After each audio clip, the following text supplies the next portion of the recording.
البدع والأهواء، أهل البدع العقائدية وأهل البدع السياسية. نقول بيننا وبينكم السلف، بيننا وبينكم الكتب، كان فيقول البدع بيننا وبينكم. Bismillahirrahmanirrahim. Qala Syekh Abdul Aziz Al-Rasyid rahimahullah. Qala Al-Hafidz Ibnu Hajar Al-Asqalani fil Fath. Ibnu Hajar Al-Asqalani dalam Fathul Bari yang ke-13 muka surat 463. Beliau mengatakan al-manqulu anis salaf ittifaquhum ala anna al-Qur'an kalamullah ghairu makhluk. Yang ternukilkan dari para salaf adalah kesepakatan mereka bahwasanya Al-Quran adalah kalamullah dan bukan makhluk. Talaqahu Jibril anillah, diterima oleh Jibril dari Allah. Ini menunjukkan Ibnu Hajar bukan Asy'ariyah, tapi terpengaruh dengan Asy'ariyah. Istilahnya adalah tamasyur, bukan betul-betul beliau adalah Asy'ari. Sebagaimana penjelasan para ulama kita zaman sekarang, Ibnu Hajar dan An-Nawawi bukan Asy'ari, tetapi terpengaruh dengan mereka. Tapi sering pula Ibnu Hajar dan An-Nawawi itu membantah ucapan-ucapan Asy'ariyah. Wa ballaghahu Jibril ila Muhammadin sallallahu alaihi wasallam. Dan Jibril menyampaikan Al-Qur'an tadi kepada Muhammad sallallahu alaihi wasallam. Jadi Jibril mendapatkannya dari Allah, bukan mengambilnya dari Lauhul Mahfuz langsung atau dari mana itu, dari Baitul Izzah yang di langit dunia, bukan, tapi betul-betul mendapatkannya adalah dari Allah. Wa ballaghahu Muhammadun ila ummatih, dan Muhammad sallallahu alaihi wasallam menyampaikannya kepada umatnya. Intaha, selesai sampai di sini penukilan. Qala Allah subhanahu fa ajirhu hatta yasma'a kalam Allah. Allah Ta'ala telah berfirman, maka berilah orang tadi perlindungan sampai dia mendengar kalamullah. Walam yakul ma huwa ibaratun an kalamillah. Allah tidak mengatakan sampai dia mendengar sesuatu yang dia itu ungkapan dari kalamullah. Wal aslu al haqiqah, dan asal dari sebuah kalam adalah hakikatnya. Asal dari berita adalah sesuai dengan zahirnya, sesuai dengan hakikatnya. Allah mengatakan yasma'a kalamullah, berarti memang mendengar kalamullah. Bukan ada penakwilan atau istilahnya adalah majazul hadf. Ada penghapusan, yaitu mudhofnya yang dihapus, bukan. Tidak seperti ucapan mereka ibaratun an kalamillah atau ibaratu kalamillah, mudhofnya yang dihapus. Tidak. Wa man qala innal maktuba fi suhuf ibaratun an kalamillah aw hikayatun an kalamillah wa laysa fiha kalamullah faqad khalafal kitaba wa sunnah wa salafal ummah. Barang siapa mengatakan bahwasanya yang tertulis di dalam suhuf-suhuf, dalam lembaran-lembaran itu adalah ungkapan dari kalamullah atau hikayat, yaitu kisah dari kalamullah, dan tidak ada di dalam suhuf-suhuf tadi itu kalamullah, maka dia telah menyelisih Al-Quran dan As-Sunnah dan para pendahulu umat ini. Wa kafa bidzalika dhalala, dan cukuplah itu sebagai kesesatan. Qala Ibnul Qayyim fin Nuniyah, yang pertama muka surat 31, za'amul Qur'ana ibaratan wa hikayatan qulna kama za'amuhu qur'anani.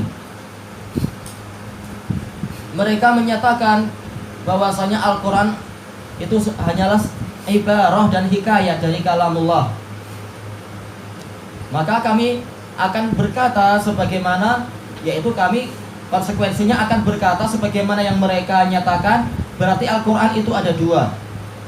Hadzal ladzi natluhu makhluqun kama qala al-labidu kama qala al-walidu wa ba'dahu fi'atani. Yang kita baca ini dia adalah makhluk, ya, karena yang mengungkapkan adalah makhluk, hasil ucapan makhluk adalah makhluk. Inilah Quran yang di hadapan kita, memang dia Quran tapi dia makhluk.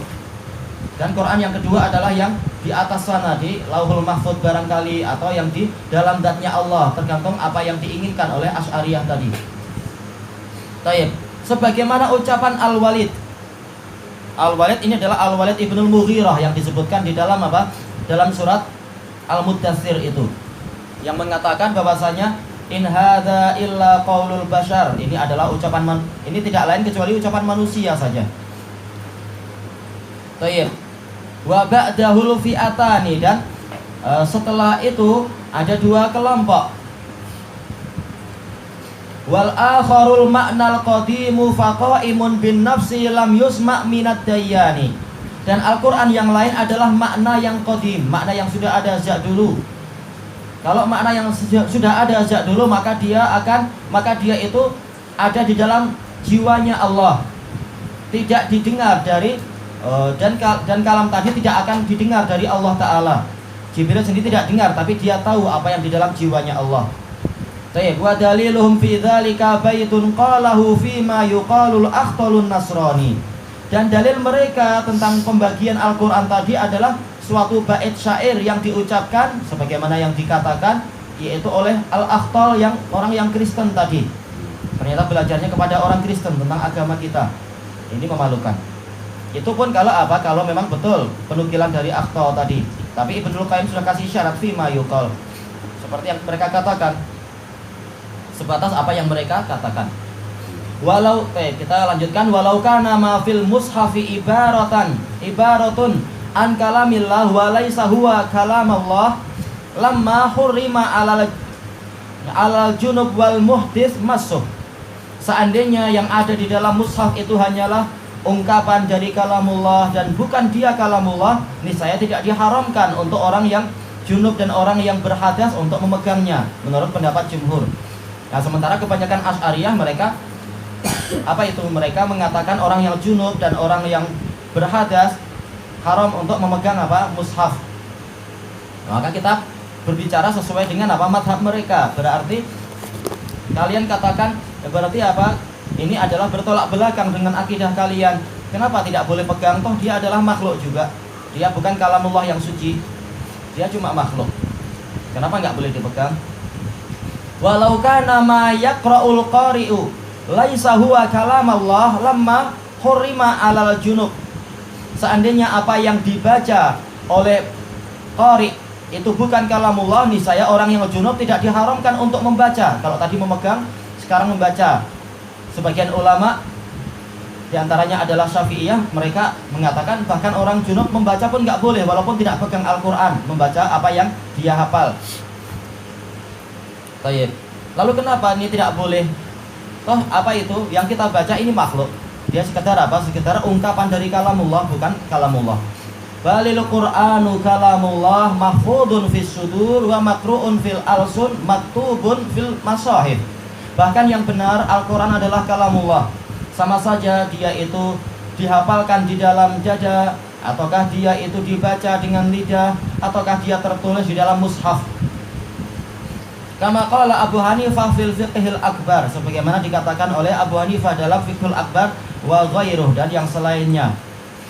Wa huwa fi hadhil mawadhi'i kulliha haqiqatun la yasihhu nafyuh.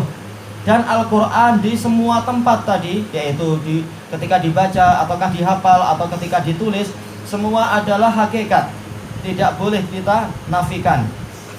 Tidak ada majas di situ. Wal majas yasihhu nafyuh. Sementara majas itu boleh dinafikan. Alamat sesuatu itu adalah majas, yaitu boleh dia ditiadakan. Fala yajuzu an yuqal laisa fil mushaf kalamullah. Maka tidak boleh kita katakan tidak ada dalam mushaf itu kalamullah. Wala ma qara'al qari'u kalamullah, dan tidak boleh dikatakan tidak ada yang di dalam bacaan qari itu adalah kalamullah. Baik. Ini sebagaimana diisyaratkan, kalimatnya tidak sama persis tapi diisyaratkan dalam Majmu'ul Fatawa Ibnu Taimiyah yang ketiga muka surat 175 sampai 176. Baik, kita baca lagi apa yang disebutkan Syekhul Islam dalam Al-Aqidatul Wasithiyah itu, matanya bal idza qara'ahun nas aw katabuhu fil masahif lam yakhruj bidzalika an ayyakuna kalamallahi ta'ala haqiqah. Bahkan apabila manusia membacanya atau manusia menulisnya di dalam mushaf-mushaf, yang demikian itu tidaklah keluar dari kondisinya sebagai kalamullah secara hakiki. Fa innal kalam innama yudhafu haqiqatan ila ma qalahu mubtadi'a la ila man qalahu muballighan mu'addiya. Karena kalam itu hanyalah dinisbatkan secara hakiki kepada pihak yang mengucapkannya pertama kali, bukan kepada orang yang mengucapkannya sebagai penyampai dan yang menunaikannya. Jadi kalau datang surat misalkan dari agung memberikan perintah ini dan itu, misalkan orang tanya, ini ucapan siapa? Nggak akan kita mengatakan ini ucapan postman atau ini ucapan saya, bukan. Kita akan katakan, oh ini ucapan agung. Dan nggak akan orang, bahkan orang Asy'ariyah ketika mereka tidak sedang waspada dan bermain-main, kalau datang surat itu kita tanya, ini ucapan siapa? Oh ini ucapan agung. Nggak akan dia mengatakan, oh ini ungkapan dari ucapan agung. Nggak akan dia berpandai-pandai gitu. Ucapan agung ada di mulutnya, di dalam jiwanya. Ini sekitar ungkapan, nggak ada mereka mengucapkan itu. Mereka sedang lupa dengan akidahnya, karena fitrah manusia tidak mungkin tidak mungkin diingkari kalau masih ada fitrahnya tadi. Kecuali kalau fitrahnya rusak, maka itu lain. Tapi selama fitrah masih ada, ketika dia tidak sedang waspada dengan yaitu dengan tipu daya ini dan itu, dia akan berbicara sesuai dengan fitrah yang masih dia miliki. Sebagaimana apa? Mereka akan mengatakan, ini buku nggak betul, ini buku sesat, ini ucapan Ibnu Taimiyah. Kenapa dia nggak mengatakan, oh ini ungkapan dari ucapan Ibnu Taimiyah, yang buat siapa ini berarti? Nggak ada ucapan gitu-gitu. Langsung dinisbatkan kepada siapa yang menulis pertama kali. Bukan dinisbatkan kepada penyampainya dan sebagainya. Ini hukum asalnya. Baik, kita baca ucapan dari sang pensyarahnya, qauluhu bal idza qara'ahun nas ila akhirih. Bahkan apabila orang-orang membacanya dan seterusnya, qala ta'ala innahu laqur'anun karim. Sungguh dia itu betul-betul bacaan yang mulia. Fi kitabim maknun, di dalam kitab yang terpelihara, yang tersimpan. Tidak sembarang makhluk mampu mendekatnya, memegangnya dan sebagainya. Ini terjaga dan tersimpan. Qala ta'ala bal huwa ayatun bayyinatun fi suduril ladina utul ilm. Bahkan Al-Qur'an itu adalah ayat-ayat yang jelas, yang terang, yang ada di dalam dada-dada orang yang diberi ilmu. Jadi sama saja dia tertulis di sebuah kitab ataukah dia terhafalkan di dalam dada, tetap dia adalah Al-Qur'an. Dia adalah kalamullah. Allah Ta'ala sedang memuji kalamnya. Wa qala ta'ala yatlu suhufan mutahharah fiha kutubun qayyimah. Yaitu Rasul tadi membaca suhuf-suhuf yang disucikan, yang di dalamnya ada kitab-kitab yang bagus.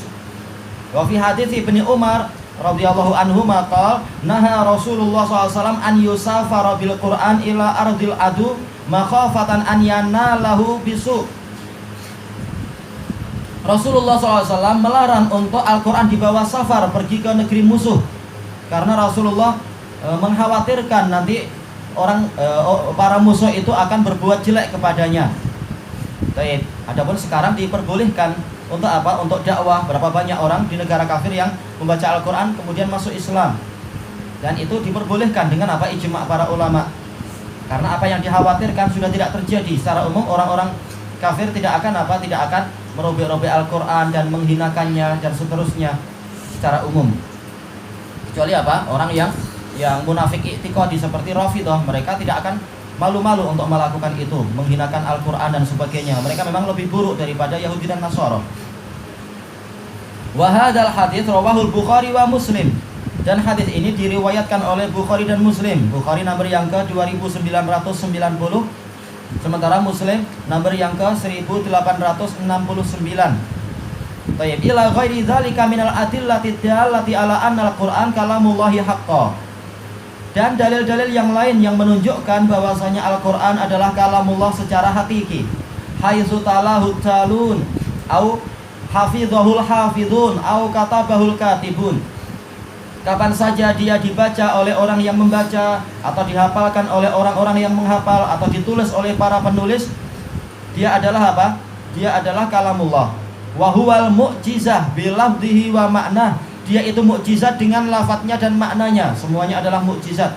Bukan hanya maknanya tapi juga lafadznya. Kalau dia adalah makhluk, niscaya apa? Tidak mungkin makhluk mendatangkan itu. Kalau dia makhluk, niscaya apa? Niscaya ini bertentangan dengan ayat-ayat yang mengatakan makhluk itu ditantang untuk mendatangkan itu. Ternyata makhluk nggak ada yang mampu. Bahkan Rasulullah SAW tidak mungkin ini adalah dari beliau, karena beliau tidak belajar sastra, beliau tidak belajar baca tulis. Maka betul-betul Al-Quran itu adalah lafadznya sebagaimana maknanya, yaitu betul-betul dari Allah Ta'ala, dan dia adalah mukjizat semuanya.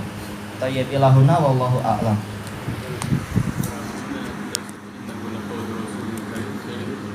Baik. Nah, itu dijelaskan oleh Syekhul Islam Ibnu Taimiyah dan lain-lain. Ayat tadi bukan sedang membahas masalah sumbernya, tapi membahas masalah terpercayanya penyampainya. Yaitu ucapan itu hukum asalnya dinisbatkan kepada yang mengucapkan pertama kali, hukum asalnya. Tapi terkadang dijadikan ucapan itu dinisbatkan kepada penyampainya, untuk menunjukkan apa, yang menyampaikan ini adalah utusan yang mulia, yang tidak mungkin dia berkhianat. Jadi yang disampaikan oleh Rasulullah ini adalah kebenaran, datang dari penguasa alam semesta. Bukan apa, bukan buatan Muhammad sendiri. Muhammad sekedar Rasul, sekedar penyampai. Makanya para ulama mengatakan, bahkan ucapan Jahmiyah dengan ayat ini hakikatnya itu menghantam mereka sendiri. Karena Allah Ta'ala menggunakan istilah apa? La qaulu Rasul, bukan la qaulu Muhammad. Ucapan Rasul. Rasul itu adalah utusan, sekedar penyampai. Jadi ini menunjukkan betul-betul ini bukan buatan manusia, tapi ini sekedar disampaikan oleh Rasul dari pengutusnya. Dan yang mengutus beliau adalah Allah Ta'ala. Jadi Al-Quran adalah dari Allah Ta'ala, bukan dari Muhammad. Makanya sengaja Allah Ta'ala memilih kata-kata bukan la qaulu Muhammad, tapi la qaulu Rasul. Beliau sekedar Rasul dari Al-Mursil, utusan dari apa? Yang mengutusnya, yaitu Allah Ta'ala.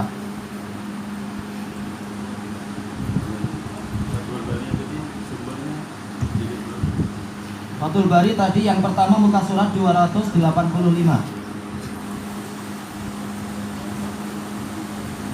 Dalam masalah apa itu? Di kitab Tauhidnya, masalah kalamullah.